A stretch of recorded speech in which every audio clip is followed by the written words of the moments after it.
Namaste, angels. Thank you for liking, joining, sharing, subscribing, and all the many ways that you support me. On that note, thank you to those who contacted me to let me know about this new layering thing that other readers are going on talking about how they layer their cards or their spreads like it's something that they invented and it's this, new super conventional thing, like when Kim Kardashian claimed to have invented cornrows, like that sort of thing. Thank you for telling me about that. I've been layering, as you call it, my spreads, which I pay $500 a pop to officially copyright. Not just that I'm typing copyright on the bottom, but that I am that they are a U.S. registered copyright. That Queen of Swords, the Lightworker, is a U.S. registered trademark. I pay a lot of money for that. And I've been doing it since 2016. I've shown you guys the results of them. I've posted copies of my trademark, copies of my copyrights on my Facebook channel, Facebook page, to my friends and such. The same way I've substantiated everything else that I've said to you guys over my time on the system. And we had a similar talk last week. I don't remember what it was about. When I talked about the Templar Knights and the fact that 2019 was 1119, something about which I've been talking, nobody else. I've been talking since 2016, since I came on the air. Why have I specifically been talking about it? Because it was specifically shown to me what 1119 represented. And like I said at that time, nobody else can claim it. I mean, you can try, but it's easily proven. I have over 1,800 videos. This is something else that, a lot of people can't say. You may have more subscribers than me, may get more views than me. We all know why that is. We all know that how my channel is blocked and hidden, because they don't want the message out. How a majority of you don't even get your notifications, who do subscribe to me, who want them, don't even get notifications no matter how many times you click the bell or the whatever it is. It just doesn't work. Okay, we all know why that is. Despite all that, I have over 1,800 videos that I've done in the time that I've been on. I was reading something about Stevie Wonder yesterday. It was similar, talking about how, like, in 1 year, while writing, one of his most famous albums, he also wrote another 250 songs. Like, that's when the universe, when God is pushing you, that's not even just me it wasn't even just me on my own. But I can prove, to get to my point, when I started doing stuff, when I started talking about stuff, what led me to tell you what event had happened in my life, that was the actual revelation that resulted in these things. So we talked about last week with the Templar Knights, that 1119 is my divine masculine's birthday, and I'm sure other people will be able to say that's theirs, but they won't be able to also say that they started talking about this on the air, their connection to the number, or more largely to King Osiris behind the number. Just I can. And just I invented this, or have been doing this so-called layering. I won't claim the label, because I didn't do that. But as far as clarifying my spreads with decks upon decks upon decks, I've been doing that since I started. So it's just really interesting to me that, again, especially if I have less subscribers and less views, whether we know why or not, it's just very interesting why people want to model themselves after me, but not admit it. Not say from where you got it. Go ahead, layer on. Do all the layering you want. Why don't you say, this is something I got from Queen of Swords. She does this on her channel. Especially if your channel is larger than mine. What's the threat? What's the threat? We all know the answer to that too. And this, particularly this week, and particularly this month, this season, Cancer season, is going to be happening to more than just me. Like this sort of thing. This sort of energy is going to be surrounding more than just me. It's like clockwork. It happens every year around this time. And it already showed up even in the cards that I'm using this week. Where there is tremendous attack. It's, for me, any day, any given week, any given day, for any given person or being, it's an awesome time to get energy healing. Whether you consider yourself, on this journey to be part of a divine union or to be a twin flame or whatever it is, or not. I just think everybody, particularly mine, that's how just how I feel about it. And that tends to be how people who had it feel about it as well. But I feel that this week, even more so,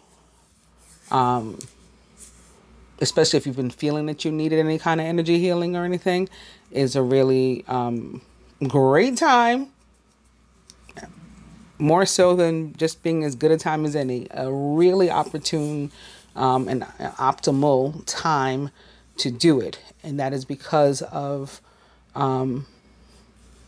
this Lilith, Nephthys, Lilitu, succubus energy that surrounds us during Cancer season. Now, that's not to say or to suggest that all Cancers are going to be dark, evil, Lilith types, Jezebel, whatever. That's not to say that at all. In fact, my best friend from high school, my best female friend from high school, I stress female because I'm really not a fan in general, or we don't click of Cancer males. But Cancer females, my very best friend is one. And we've been friends since we were about 16. And I just turned 48, as you guys know. So I'm not saying that to suggest that all Cancers are going to be bad, any more than I would suggest that all Geminis are good people. And those of us who live in the United States, we know for a fact already that that's not true. That there are certainly some evil Geminis out there. But the energy that is surrounding us is of her, is of that dark. And it's going to show up in the cards, or it has shown up in the cards, and I'll explain how when I get to them. It's going to show up in what I go over today, what went on in history on the Catholic calendar, the Christian calendar rather, on this day, or during this week, one of the days during this week. It's going to show up in the month of Tammuz on the Hebrew calendar, and how that month is very much so about sort of a light versus dark, or taking what's dark and turning it to light. I've also seen a lot lately, speaking of that, of these people encouraging us to sort of not only claim but hold on to darkness, like you're both, and just live with it. That's a message. Those people may or may not realize that they are dark. Anybody that would promote that, that's a message discouraging evolution. Why would you want to remain as you are? Why would you want to become aware, cognizant that you have this darkness within, and not release it, not transmute it to light? What is that about? So either you're just a dark person, a negative person, an evil person, a demon, or you don't get it. Either way, you shouldn't be teaching other people, certainly not light beings, how to proceed. We seek to evolve, we seek to grow, we seek to transmute. At no time ever did, in the scriptures, in the Christian Bible, for example, does it say that Jesus, sought to hold on to his darkness. Talks about him being tempted, talks about him, encountering the devil. But never embracing that, never being happy about it, and wanting to keep it in his life, wanting to release that negativity and transmute it. At no time does the Quran talk about Muhammad wanting to, hold on to darkness or evil. And even more recently, leaders that we've followed in more modern times that some of us maybe, emulate now, today, Malcolm X, Clarence 13X, these, and certainly not Martin Luther King, if you're one of the peaceful people, these are not people who sought to hold on to darkness or that encourage that. In fact, quite the opposite. So those people need energy healing, to say the least, and should not be teaching others. That's my opinion. But you're gonna see, I've seen a lot of that recently. That's this sort of darkness thing, promotion of darkness, and why? I know exactly why, because it's that time of year. It's like as soon as the calendar switched from Gemini season to Cancer season, I started getting weird comments on my videos, like old videos. On one, the video where that my lawyer had suggested I make when I was attacked, or an attack was attempted upon me by a YouTube tarot reader. I was going to say another reader, but I don't consider myself a reader, so that's not really so that's not really appropriate for me to say another reader, but a reader on YouTube. This woman, Louisiana Lou, which there's some irony in that too. I'll point out in a moment. Was making all kinds of videos about me. People keep asking me to do a YouTube story on this, by the way, so I think I probably will, but that I had stolen her husband, because I'm, Jezebel, I'm the darkest reader and witch in all of YouTube, enemy number one, basically. And it was written that way, like she put out all kinds of slanderous stuff against me. Some other readers too, but I was listed, like I said, first by name, and then there were like two other people, readers who were listed by name, and then it was like she went into, and and these readers and every reader, and on YouTube and all kinds of gibberish. But somebody commented on a video that I made in response to that, which is like a 2-minute video that my lawyer suggested that I do. It was like a cease and desist, because I did and do still, I think for a couple more months, have the right to sue her for slander. And she gave me the ammunition, she gave me the evidence. Like I said, this woman made videos about me. The irony is that, again, her name is Lou, and she spells it L-U, as in like Lucifer, and my name is Mariama, as in Mary, the Madonna. You can't get any more. The picture can't even be painted any more clear than that. So that was always funny. But somebody commented on that video, like, because she took that video of mine and like saved it on her channel. So somebody commented, "How was this on Lou's channel? Isn't her video?" And I responded to them, shut them up. And then I had, about a week later, somebody comment on this video that was a Venus versus Lilith. At the time, in the sky, there was a fight going on between Venus and Dark Moon Lilith, and I did a video about it. Nobody else did one, just me, because I was, I was made aware of this. It was pointed out to me. I was guided. I was shown. I was told to do this video and to focus on this when something that nobody else was thinking about or was even, paying attention to was happening. It's an old video though. This woman comments on it.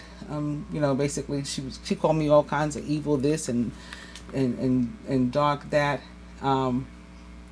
saying that Lilith is the goddess, she's the divine mother and all this stuff. And I went, how I do. I went into Sumerian history even, about exactly who she is.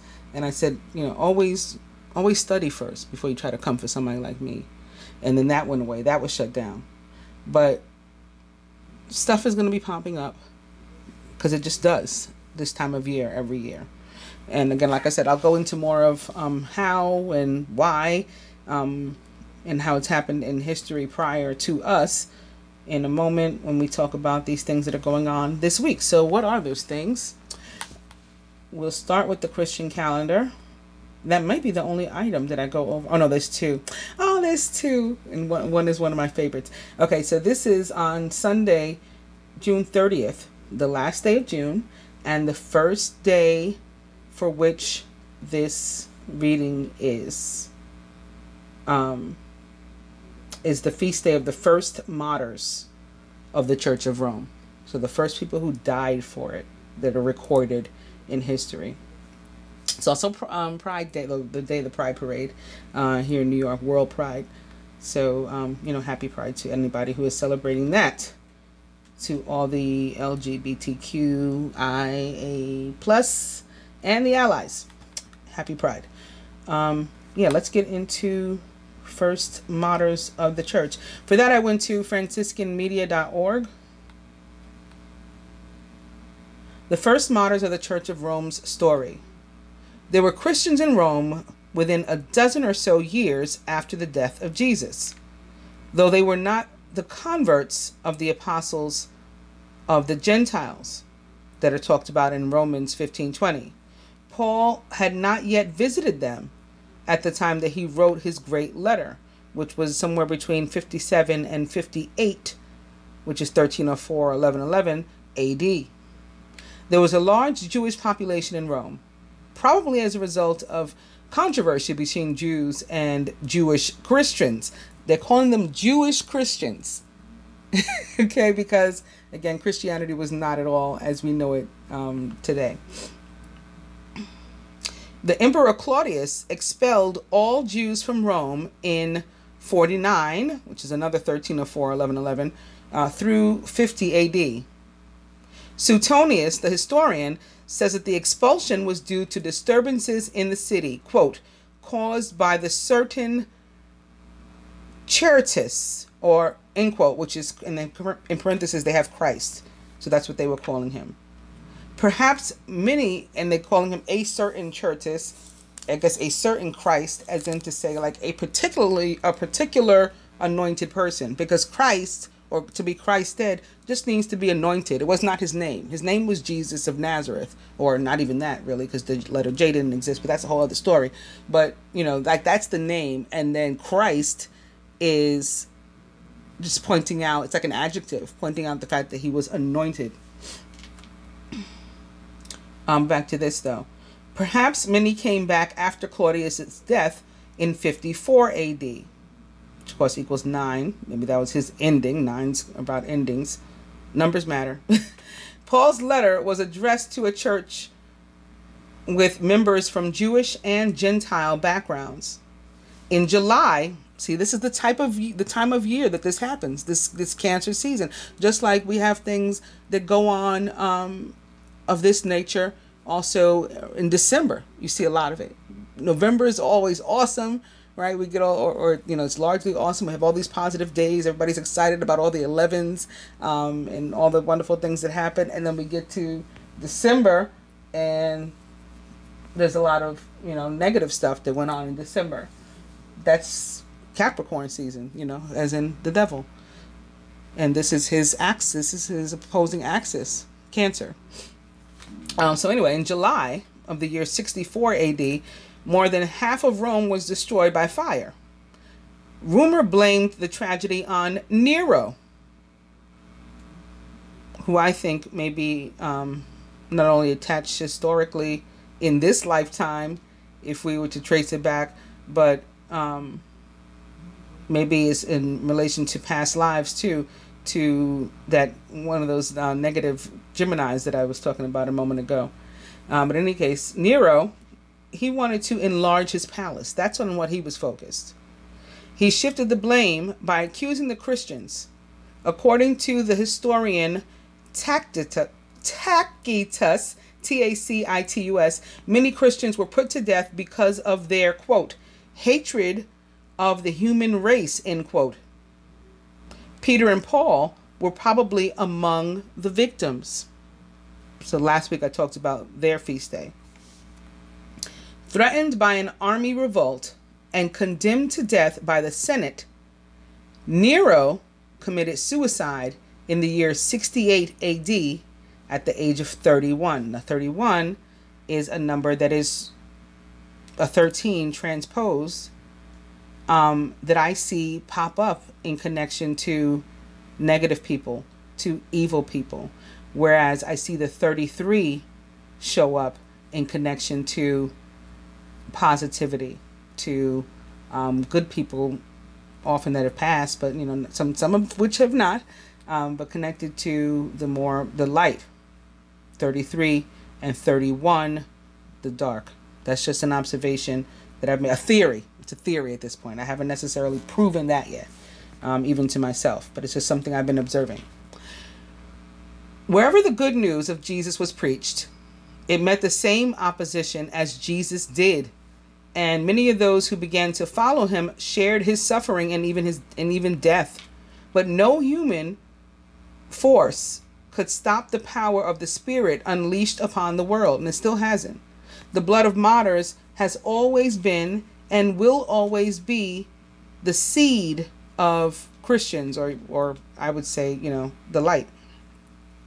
Not necessarily Christians. I certainly don't identify as a Christian, and haven't since they were taken over by people with whom I don't want to associate. That's another story. So that's the first thing that we're going to talk about on the Christian calendar. And the other is the Feast of Saint Thomas. Thomas the Apostle. Thomas means twin. So that's why that's particularly exciting. We'll go to Franciscan Media for that too.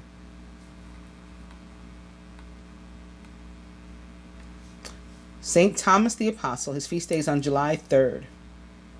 Poor Thomas. He made one remark and has been branded as, quote unquote, end quote, doubting Thomas ever since. But if he doubted, he also believed. He made what is certainly the most explicit statement of faith in the New Testament, quote, my Lord and my God, end quote. And in so expressing his faith, he gave Christians a prayer that will be said to the end of time. He also occasioned a compliment from Jesus to all later Christians, quote, have you come to believe because you have seen me? Blessed are those who have not seen and have believed, end quote. John 20:29, which is 11:11. Or 13 or 4, or master number 22. Thomas should be equally well known for his courage. Perhaps what he said was impetuous, since he ran like the rest at the showdown. But he can scarcely have been insincere when he expressed his willingness to die with Jesus.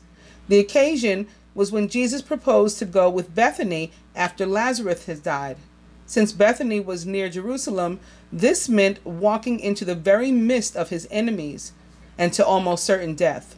Realizing this, Thomas said to the other apostles, quote, let us also go and die with him, end quote. John 11:16, which is 11:7 or 9.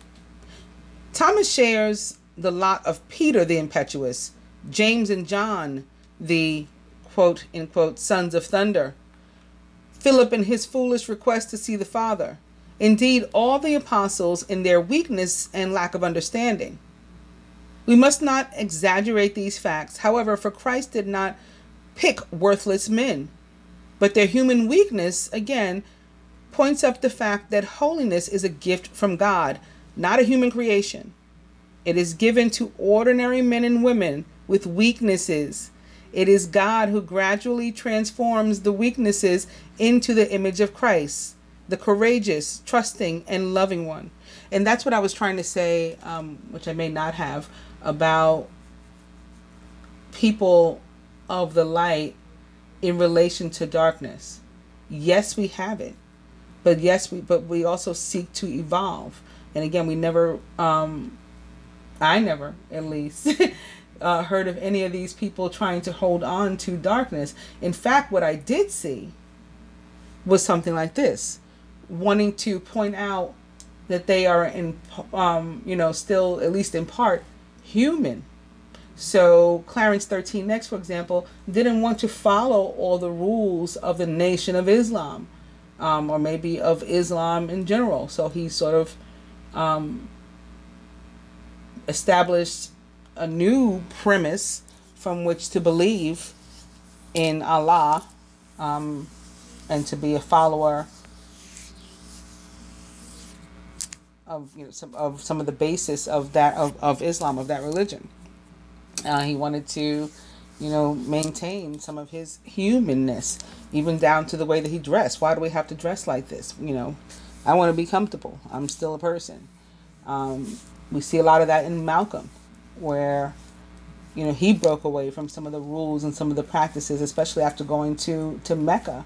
One of the main ones, at least as it relates to the Nation of Islam, was this, sort of segregationist stance, where it was like a black versus white.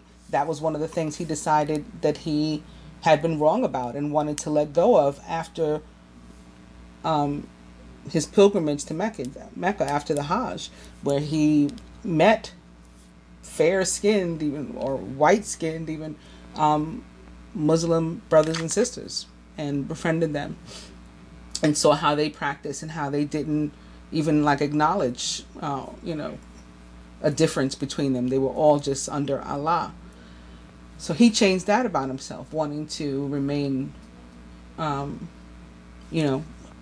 human, and to keep that bit of humanness that yes, I have weaknesses, yes, I have darknesses, but then we work on them. We work to improve. We work to transmute to light. That's what we try to do.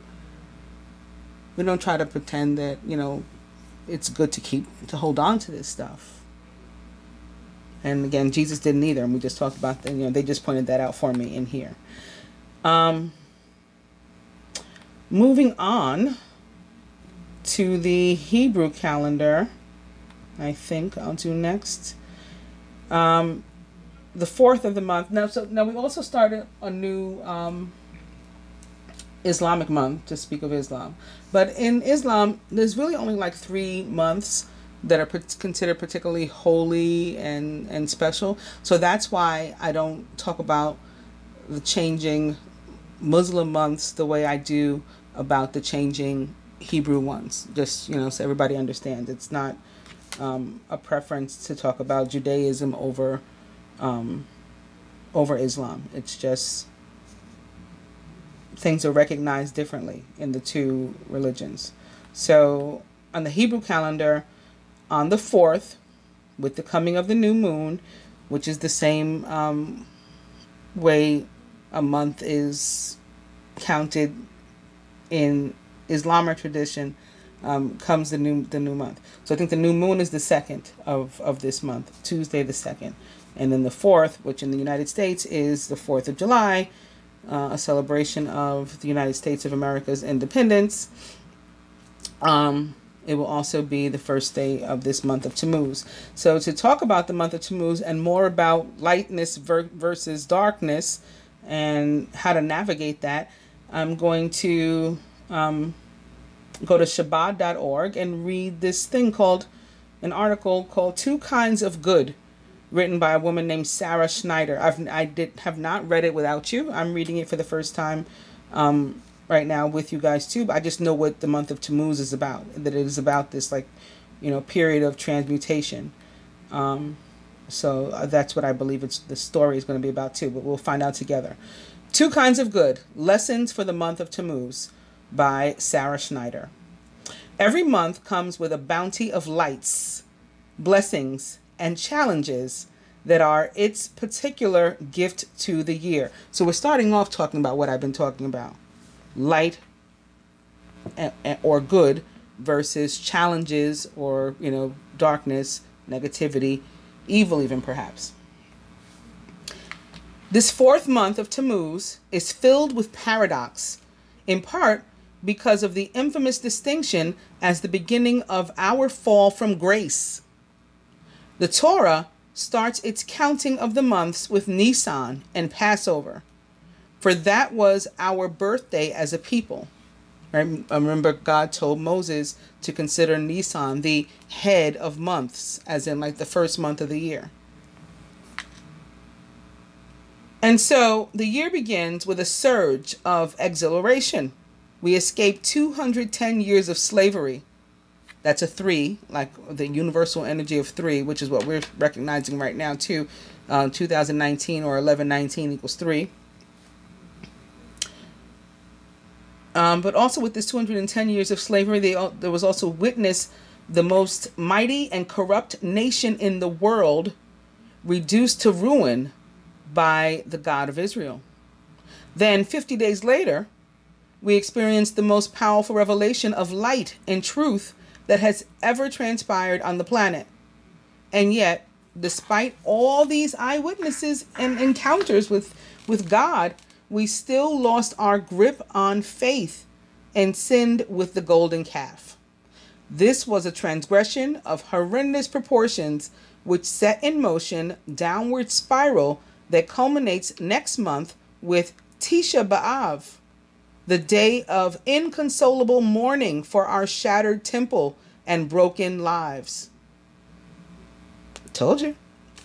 Cancer, Leo, Cancer, Leo, Cuspian. That period. It represents the negative or the karmic, in air quotes, feminine energy for me. Like the brunette female in the hashtag creepy deck. Excuse me. Oh, sorry. I probably should drink some water. But my voice is back for the most part. Can you hear it? Anyway, the Kabbalah teaches that all the failing, suffering, and darkness of our people throughout its history begins right there with the golden calf. Both of these months, Tammuz and Av, were going to be times of enormous blessing. So they were positive times, or they should have been positive times, but the dark got in at that particular time of year and still does to this day. Still does. I will continue to point it out to you as it's been shown to me. Although the Torah was revealed at Sinai, Moses spent the next 40 days working together with God to bring those lights down into sentences, paragraphs, and practices that would pull God's consciousness down from the heavens into the moment-by-moment daily life of the Jewish people. On the 16th of Tammuz, 7, God, spirituality, we expected Moses' return to camp, tablets in hand. We miscalculated by 6 hours, and when he delayed, we assumed the worst and imagined him dead on the mountaintop. We panicked, some more than others, and the women, not at all. The women, as I've shown you before, were the leaders as the women are to be today, or the feminine archetype is to be today. I've talked to you about Mariam, Moses' sister, who led before he did. And who'd always been like that, who'd always been psychic and all that since the time she was a child. Who was the one who told his mother to put him in the river to let Pharaoh raise him. Right? Or Pharaoh's sister raised him as her own. The Egyptian multitudes that accompanied the Israelites quickly regressed to old ways, to the security of graven images, and they convinced many Israelites to follow suit. Okay, I don't know about that. There, you know, of course, this is a Jewish website that I'm reading from, Shabbat.org. So they're blaming any downfall on the Egyptians and saying it wasn't Jewish people, but Jewish people just followed Egyptians. You know, that may or may not be true. I would speculate that it is not. You know, that it was just some people. Because the same way that they always tell the story without the Egyptians, although the scripture points out the Egyptians, like they say, you know, the Jews made the exodus from Egypt. Well, no, that's a truth, but it's a half truth, because in the scriptures, in the Bible, in the Torah, it says very clearly that it was the Exodus, the people who left, the elect ones, were made up of Jews and Egyptians. It was not just Jews. That's very clear. But it's another one of those things that's hidden in plain sight that we allow people to sort of write out of history or speak out of history, speak out of existence as if it never happened. But it did. It did. In fact, Abraham's firstborn son was born to an Egyptian. That's also hidden in plain sight. It's in the scriptures. It's in the Torah and it's in the Bible. The story of Ishmael, right, his first son. Anyway, getting back to this, where was my place? So the women didn't panic at all, but it claims that the Egyptians went back into their old ways and convinced a bunch of Jews to do the same. With Aaron's reluctant assistant, Aaron is Miriam and Moses' brother, they fashioned a golden calf to replace Moses as leader and guide. So his own brother got in the mix to help them with this calf. Upon his descent, when Moses beheld their desecration, he cast the tablets to the ground. He threw it on the ground and they shattered. And we lost the moment. We were 6 hours away from eternal paradise. If we had closed the deal, if the tablets had entered our possession, the 17th of Tammuz would have opened the gates to the ultimate paradigm shift. Death would have been swallowed up forever, and we would have stepped straight into the golden age of the Messiah and the world to come. That's what was scheduled for this month. So in Jewish history, Jewish tradition, that's the way it's written. What was to happen. That was the prophecy. Instead, it became the start of all our woes. And yet God always plants healing tools inside our hardship. Since Tammuz is the month of our fall, it must also provide the key to its repair. Each month brings down the energy of a particular Hebrew letter and special talent. The Book of Formation, or Sefer Yetzirah, associates Tammuz with the sense of sight and the letter Chet, C-H-E-T. These are the spiritual tools God provides to repair the damage that occurred this month. What is their gift? How do we break their code?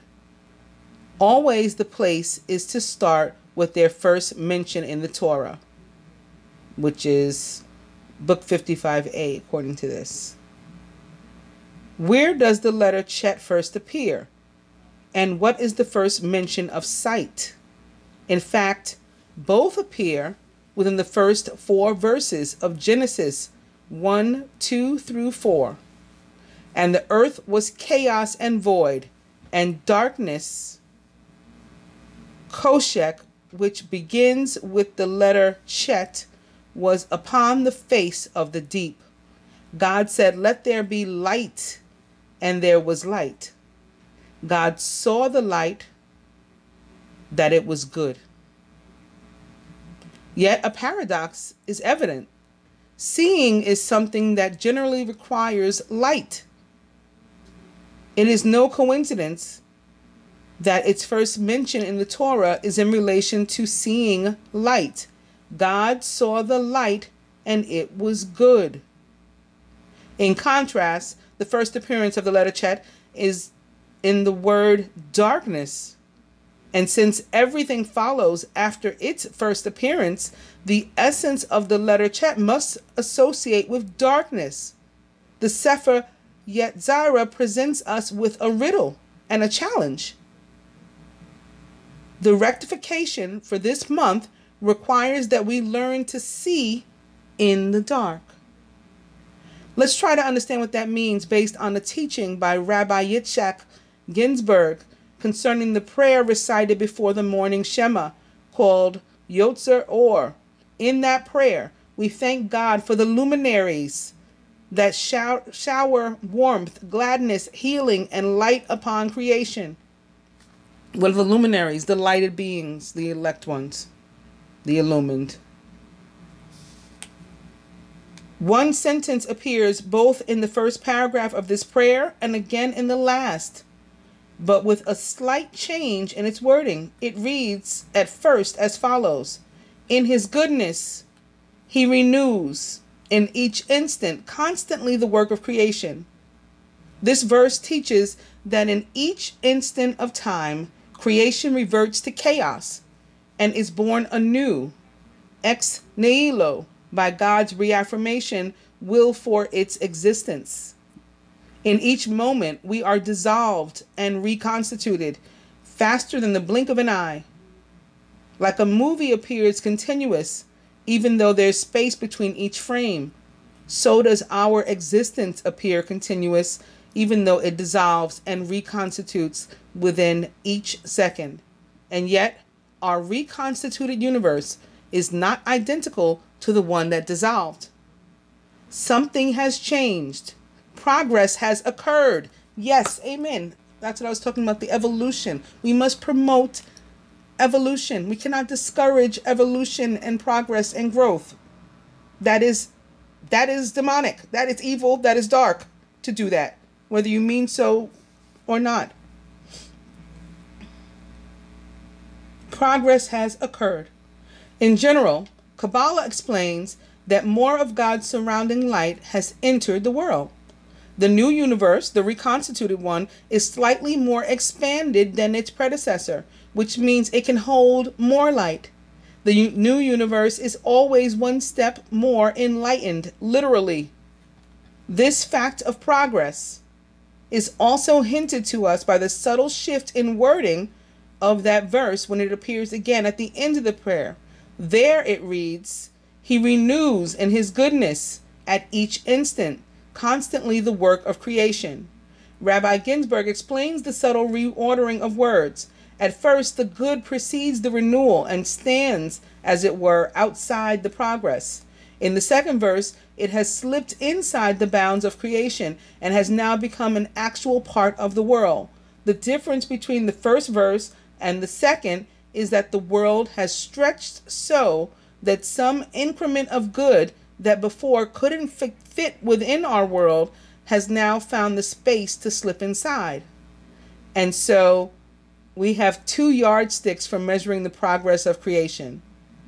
One is that in each moment, more light enters our universe. And one is that in each instant, more good times come through. In fact, these are really identical statements as our original verse proves. God saw the light, that it was good. That verse, according to Kabbalah, establishes the equivalence of light and good. More light means more good, and more good means more light. The question then becomes, experientially, what is the difference between good that is outside creation and good that is inside creation? And that's the key to our month. For only once good has entered the bounds of our world and integrated itself into a vessel, only then does it become visible. Only then does it become subject to sight. Only then is it perceptible as good. Before that, it is hidden light, which means that it's hidden good. Hidden light appears as its opposite, i.e. darkness. This is exactly what I was saying at the beginning. This is more eloquent, than I said it, but it's exactly what I was saying. Darkness, hidden good, appears as its opposite, i.e. bad and suffering. The Hasidic work of Tanya in chapter 26 explains the implications of these ideas. It begins with the premise that God is good, which means that every interaction God has with creation is necessarily an expression of good.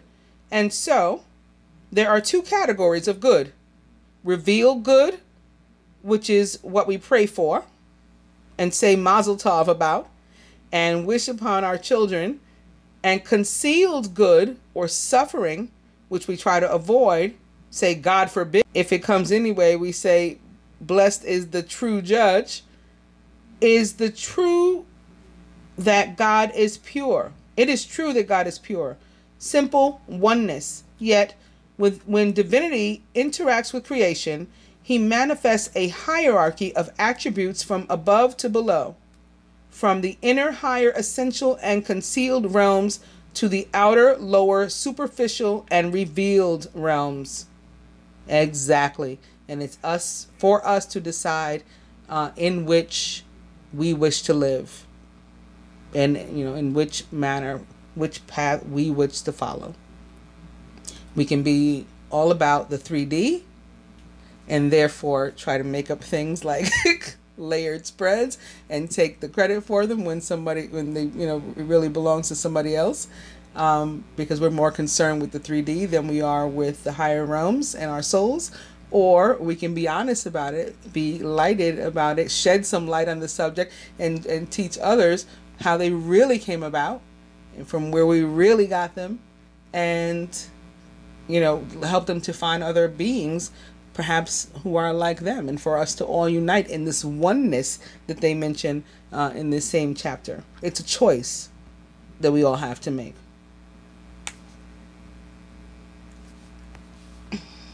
The implications of this teaching are profound. It means that in suffering, one is encountering God at a level of depth and intimacy that is beyond all previous experience. This revelation of light and good is bigger than anything anyone has ever known. The vessel of one's life is too small right now to receive and perceive this new increment of good and God. It must stretch beyond itself to accommodate the new light. And that very, again, eloquently describes through what we're going now. Ascension and rising to a higher level of consciousness is expanding. It is one's soul literally expanding to receive more light, to receive more God, to receive more universe, to become more one with everything else in existence. That's exactly what it is. That's exactly what we're doing. And in doing so, in our growth, we all grow together. We help the universe as a whole to grow, the planet as a whole to raise its vibration, and we save, Mother Earth, Gaia, however you want to refer to her.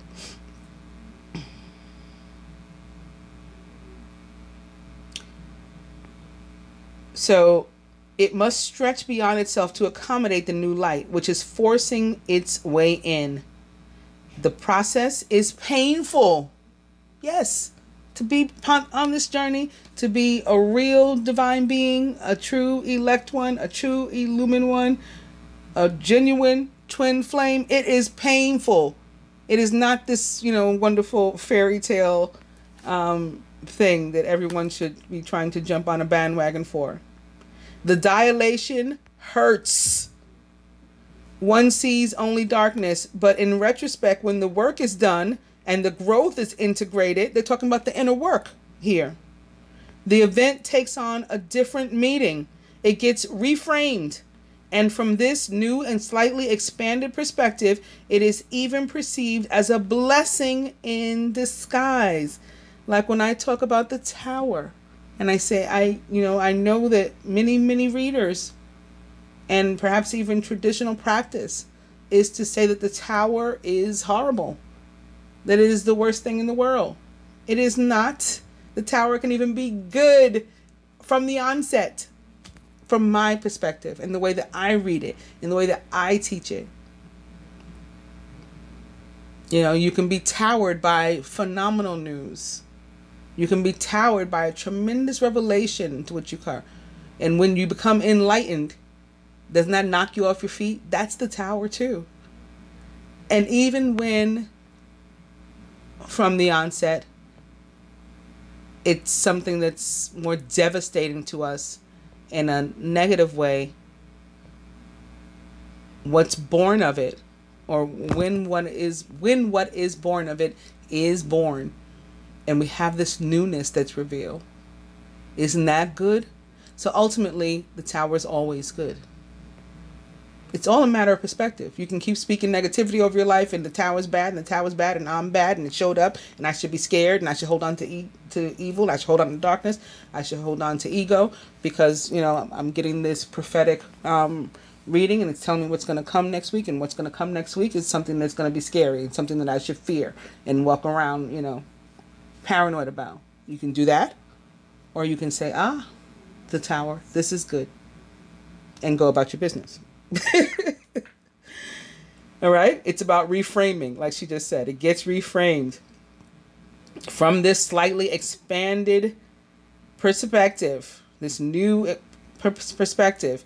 It is even perceived as a blessing in disguise. When hidden good finally becomes visible as revealed good, it is called a blessing in disguise.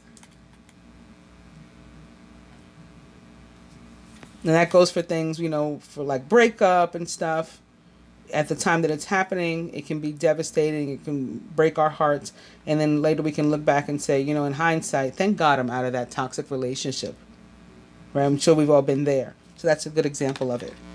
Depending upon the magnitude of the suffering, this process can take days, years, even lifetimes, yet will eventually grow into our suffering. And on that day, whether it's in this life or another, whether it's in this world or the next, every cell in our body will thank God for the wondrous and precious gifts that were the underside of our pain. How many of you have done that? Have talked about this journey and say like how miserable it is, but like at the same time, I wouldn't wish it upon another, but at the same time, I wouldn't trade it for the world, right? It's one of those things. Though weather-beaten and battle-weary, there are newfound treasures in our grasp. One has deepened, wizened, and actualized potential. One has entered a new level of relationship with God. Some aspect of divinity previously beyond one's grasp is now consciously accessible.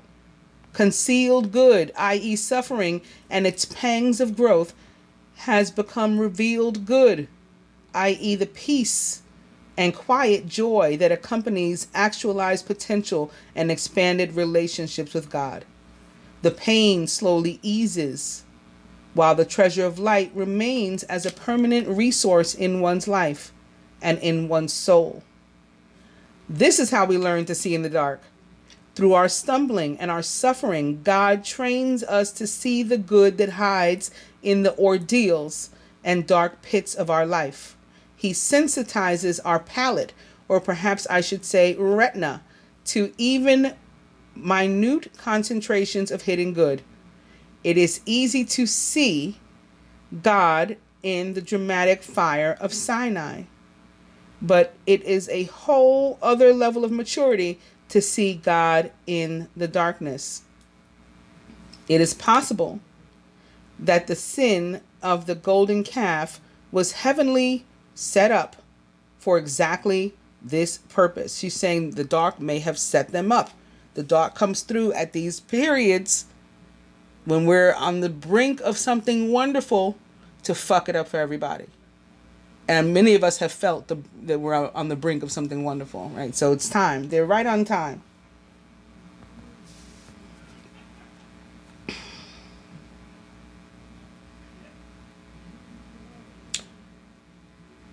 So it's possible that the sin of the golden calf was heavenly set up for this exact purpose, so that its repair would force us to develop the priceless capacity to see in the dark. I want to bless us as individuals and as a community that we absorb the lessons of our lives into our heart, bones, cells, and spaces, both the lessons that come through study and those that come through ordeal. And with all this newly acquired light, let us learn to see in the dark so that even the slightest sliver of good becomes visible to our heart, mind, and gives us the strength to rise and to shine and to turn darkness into light.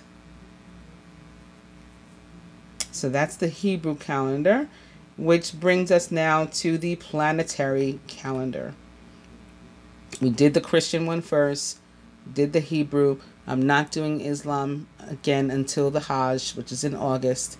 And so here we are at the planetary calendar. And this week, again, it's the last week of June, first week of July. And this reading takes us from June 30th through July 7th. So those are some things I'm going to go over fall into that period. July 1st at 1:31 a.m., Uranus will be semi-sextile Chiron. July 1st, again, 7:19, there's our 19, and there's a lot of God there, 7:19 p.m., Mars enters Leo. July 2nd at 3:16, the new moon and total solar eclipse in Cancer. The lightness will be blacked out. There will be dark on this day. Do you see what I mean in relation to what we've been talking about? And this time period. None of this is a mistake. None of it is an accident. And I'm at least one of the people who's been sitting here to point it out. There's not many of us. If there's others, there's not many. There's only 144,000 Illumined ones, period, out of 7.4 billion people who are in the world. Only 144,000 Illumined ones. Only a total of about 650,000 of us elect ones. That's it. As compared, again, to 7.4 billion. July 4th, so the same day as the start of the Hebrew month of Tammuz, and the same day as, again, in the American Independence Day, at 3:28 a.m., Saturn will be in opposition to the true node. Did I mention that on July 3rd at 11:18 a.m., we missed that 11:19 by 1 minute only, Venus enters Cancer? Maybe that's why we missed it. Venus isn't entering, Gemini or Scorpio. She's entering Cancer. So that's the opposite. That's the light versus dark. July 7th at 7:14 p.m., dreaded Mercury retrograde. So I'll go over what Venus in Cancer is about and what Mars and Leo is about. I'll do a separate moon reading for the Cancer new moon, and I think we all know by now what Mercury retrograde is about. But even that can sometimes, be good. It can be a good tower, depending upon in what house it falls in your chart and how it's expected to affect you. So you may want to look into that, because I'm not going to go over that. Venus in Cancer, from www.tarot.com. Venus in Cancer, nurturing, sensitive, family-oriented. This will take place from July 3rd, 2019 through July 27th, 2019. This article was written by the tarot.com staff. Venus is the planet of love, relationships, beauty, and finances. It influences the way that we think about love, how we feel about being in a partnership, how we act on our needs and desires, and the role money and people play in our lives. Tracking which zodiac sign Venus is in can help you to see which cosmic factors are influencing you and your relationships with others. Venus is connected to Cancer in a very special way. Venus feels comfortable in Cancer, ready to spread her affection wherever she goes. Venus in Cancer motivates us to find more secure relationships, since it's very emotionally connected to love. No meaningless affairs here. Home and family matters are also important to this cosmic pair. When Venus is in Cancer. Venus is the planet of sensitivity and affection, while Cancer is the most nurturing zodiac sign. When these two get together, it creates the potential for greater intimacy and the chance to build up our romantic relationships. We'll want to stay at home and to bond, cuddle, and talk about our feelings. If your love has been stalled, your love life has been stalled, or if you've been dating a commitment phobe, I talk about fear of commitment all the time when like the Five of Pentacles shows up, things may start looking up during this time, you know, if you've been experiencing that. The urge to care for others and even to mother them will be stronger while Venus is in Cancer. Oh boy, I'm in trouble. Because I do that big time. I even have, you know, some of you who tell me that, you know, I'm like a mother to your second mother, or some of you who've unfortunately lost your mother. You know, I feel in that. I'm honored, but I know that I can be an OD nurturer. Let's put it that way. So I guess it will be even more so this week. Family and feeling connected to your roots will become more important and more fulfilling during this time. Nesting will provide a great deal of pleasure now, and you may decide to decorate a room in your house or to purchase new furniture or decor. Your home will be your sanctuary, and you'll want to do what you can to ensure that it's a safe place for you.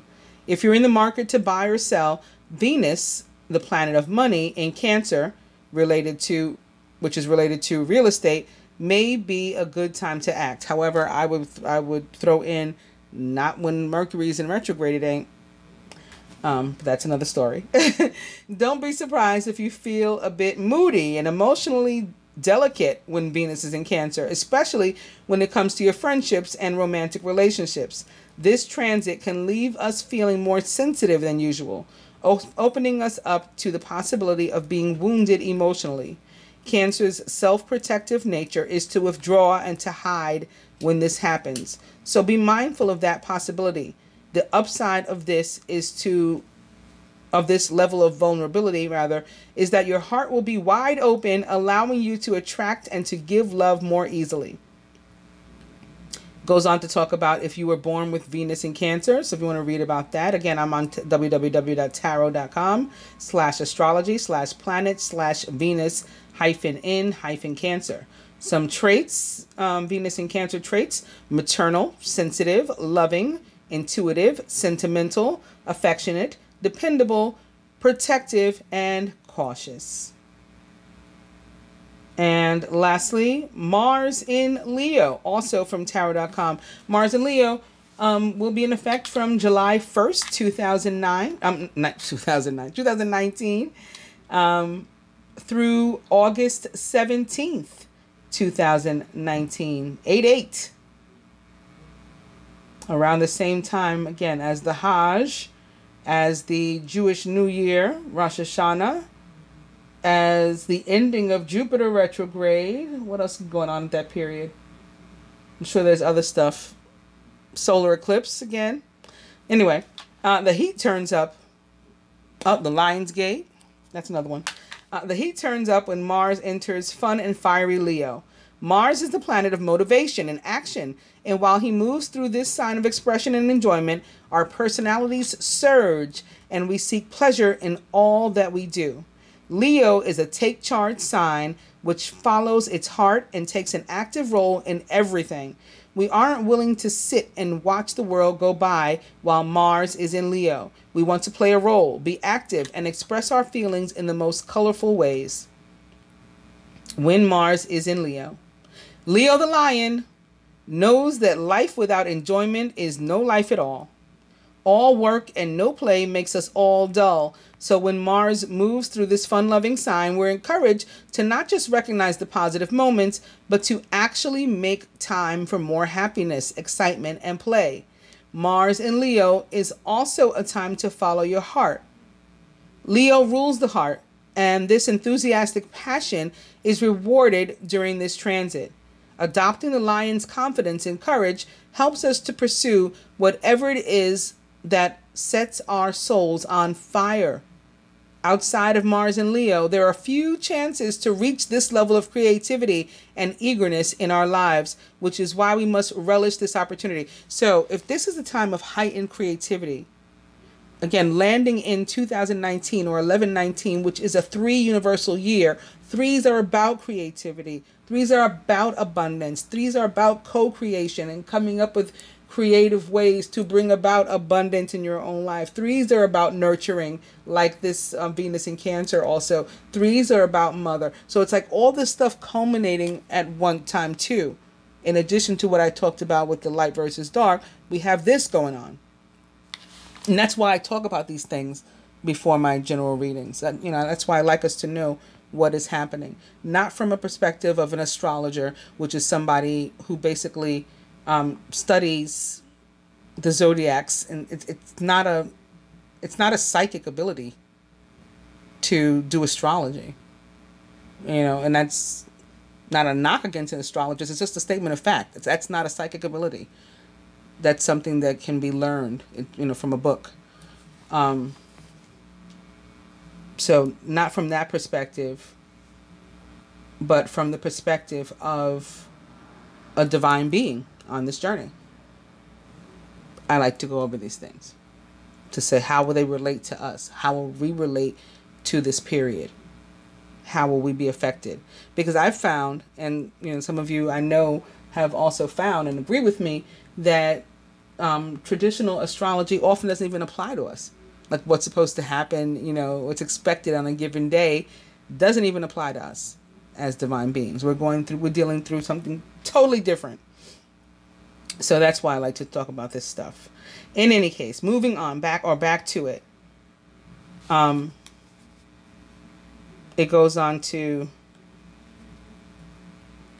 talk about when Mars is in Leo. While confidence is a good thing, overconfidence can lead to trouble. And that's definitely a risk while Mars is in Leo.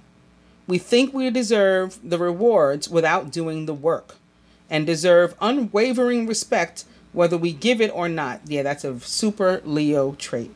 And I say that as lovingly as I can, as a Leo rising myself and the daughter and niece of a Leo. My father's a twin. And he's a Leo. Yeah, it can be just respect me because without doing anything to particularly deserve it. Leo is a stellar performer. Yes, absolutely. But acting the part isn't enough. If you want to be admired, you must be admirable. If you want to be a leader, you must lead. If you want to be respected, you must be respectable. Enthusiasm is contagious while Mars is in Leo. But also, so is drama. We crave more attention during this transit, and when we don't get it, we feel offended.